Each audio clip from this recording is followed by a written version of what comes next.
के साथ जहां नक्सलियों का सुरक्षा बलों पर एक बड़ा आरोप देखने को मिला है। दरअसल ये आरोप नक्सलियों ने एक पत्र जारी कर लगाया है और इसमें दावा किया है कि सुरक्षा बलों ने नक्सलियों पर पहली बार एयर स्ट्राइक की है। नक्सलियों ने वीडियो और एक फोटो भी जारी किया है। प्रेस नोट के साथ ही प्रमाण के तौर पर फोटो नक्सलियों के जरिए जारी की गई है। 19 अप्रैल वो तारीख बताई जा रही है जब ड्रोन से माओवादियों पर 12 बम गिराए जाने की बात कही जा रही है। बोत्ता लंका और पाला गुडेम गांव में ये ड्रोन हमला किया गया था और इसकी पुष्टि खुद नक्सलियों ने इस पत्र के जरिए की है, जिसमें उन्होंने सुरक्षा बलों पर आरोप और ये दावा ठोका है कि उन पर एयर स्ट्राइक की गई है।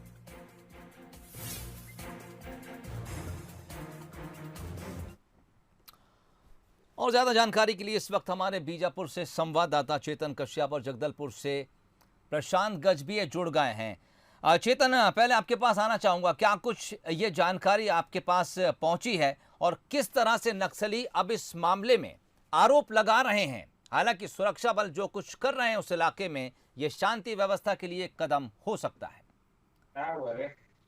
जी देखिए, बिल्कुल मैं बता दूं कि जिस तरीके से आज नक्सलियों ने जो प्रेस नोट जारी किया है उसमें नक्सलियों ने ये लिखा है कि जिस तरीके से पामेड़ इलाके में जो समीपवर्ती बीजापुर और तेलंगाना का बॉर्डर इलाका पड़ता है, उस पामेड़ के इलाके में बोत्ता लंका और ताला गुड़ा के नजदीक जो बॉर्डर इलाका है वहां पर नक्सलियों के ऊपर पहली दफा ऐसे हुआ है कि पुलिस ने एयर स्ट्राइक की है। मैं बता दूं, नक्सलियों ने उस प्रेस नोट में ये लिखा है कि जिस तरीके से आज तड़के 19 तारीख की तड़के सुबह 3 बजे जिस तरीके से पुलिस को जो भी इनपुट्स मिले थे सूत्र के हवाले से, तो उस इलाकों में नक्सलियों की जमावड़ा होने की जो सूचना मिली थी, उस सूचना के आधार पर ड्रोन जो होता है वो लगातार उस इलाके में नक्सलियों की मूवमेंट को कैमरे के नजर पे रखने के लिए ड्रोन उड़ाया जाता है। कई दफे ड्रोन्स के जो फोटो थे वे भी आए थे नक्सलियों के रोड को, जिस तरीके से नक्सलियों रोड को काटा था 50 से 60 नक्सली।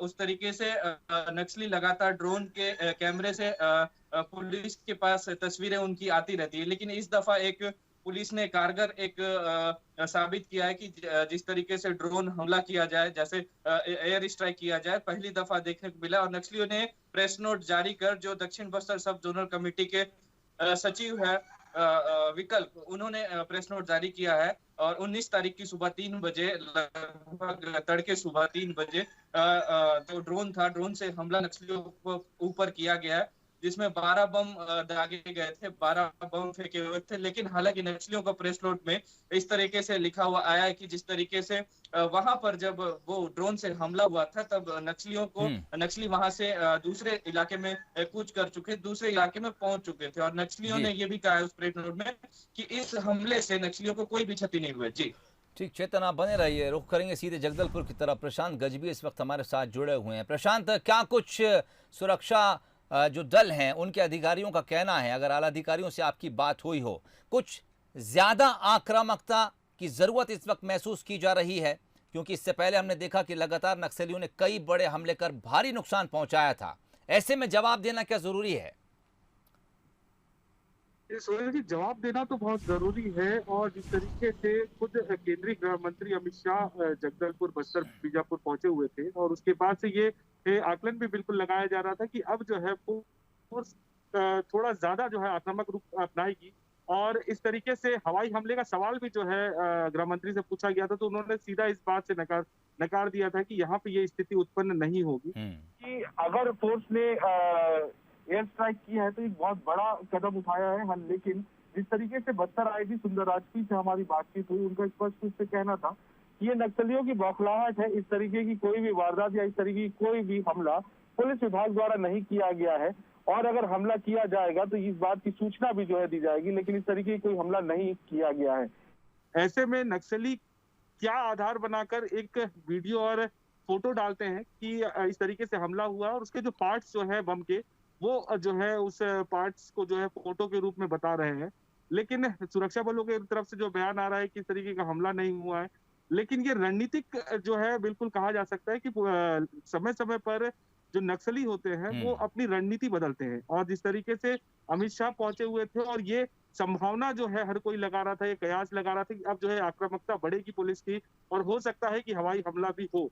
तो क्या हवाई हमले से बचने के लिए नक्सलियों की एक रणनीति हो सकती है कि हवाई हमला पुलिस ना करे, इसके लिए पहले से ही जो है इस तरह की बातों को सामने लाया जाए ताकि मानवाधिकार जो है वो सामने आए। और क्योंकि ग्रामीण क्षेत्रों में अगर हमला होता है, अगर नक्सलियों पर हमला करने की बात ड्रोन से की जाती है, तो वहां पे ये स्पष्ट नहीं हो पाता है कि कौन नक्सली है और कौन ग्रामीण।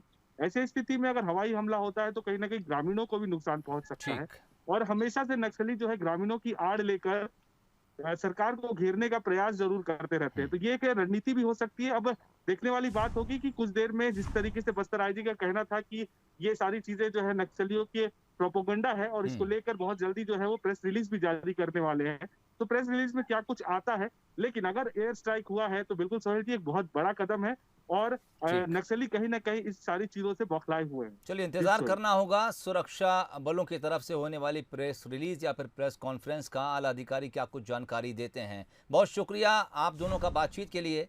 तो एक बड़ा एयर स्ट्राइक हमला नक्सली इलाके में किया गया है और इसकी जानकारी खुद नक्सलियों ने शेयर की है। एक वीडियो और एक प्रेस नोट के जरिए उन्होंने ये दावा किया है कि नक्सली इलाकों में सुरक्षा बलों ने ड्रोन के जरिए 12 बम गिराए हैं। हालांकि उन्होंने ये भी साफ किया है कि नक्सलियों को कोई नुकसान इस हमले से नहीं पहुंचा। इधर सुरक्षा बल के आला अधिकारी फिलहाल एयर स्ट्राइक जैसी किसी चीज़ से इनकार कर रहे हैं, लेकिन उनका ये कहना है कि जल्द ही एक प्रेस कॉन्फ्रेंस के जरिए मीडिया को इस बात की तमाम जानकारी साझा की जाएगी।